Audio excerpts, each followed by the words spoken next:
আসসালামু আলাইকুম ভিউয়ার, আশা করি সবাই ভালো আছেন। আমরা আমাদের দৈনন্দিন জীবনে জমির দলিল, বায়নানামা, চুক্তিপত্র, নোটারি পাবলিক ইত্যাদি ডকুমেন্ট নন জুডিশিয়াল স্ট্যাম্পে প্রিন্ট করতে হয়। এক্ষেত্রে পেজ সেটিং নিয়ে আমরা বিভিন্ন সমস্যায় পড়ি। অনেক সময় দেখা যায় যে স্ট্যাম্পের উপরের দিকে লেখা চলে যায়, অনেক সময় দেখা যায় নিচের দিকে লেখা কেটে যায়। তো এজন্য আমাদের স্ট্যান্ডার্ড যে পেজ সেট আপ হবে সেটা আমরা শিখবো আজকে।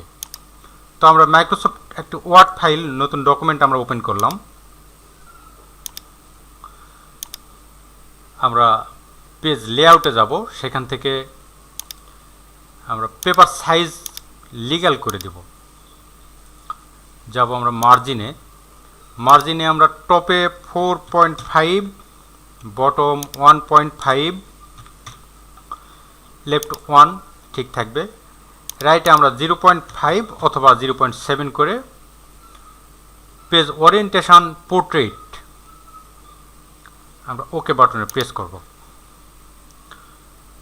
এখন আমাদের পেজ সেট আপ হয়ে গিয়েছে, অর্থাৎ আমরা চাইলেই এই পেজটি আমরা নন জুডিশিয়াল স্ট্যাম্পে প্রিন্ট করতে পারবো।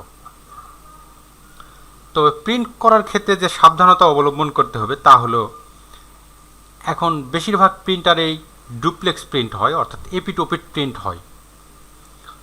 তো আমাদের প্রিন্ট কমান্ড দেওয়ার সময় আমাদের প্রিন্টার সিলেক্ট করে সেখানে প্রিন্ট অন বোথ সাইড এটা অফ করে আমাদের প্রিন্ট করতে হবে। আমাদের ভিডিওটি ভালো লাগলে চ্যানেলটি সাবস্ক্রাইব করুন। ধন্যবাদ।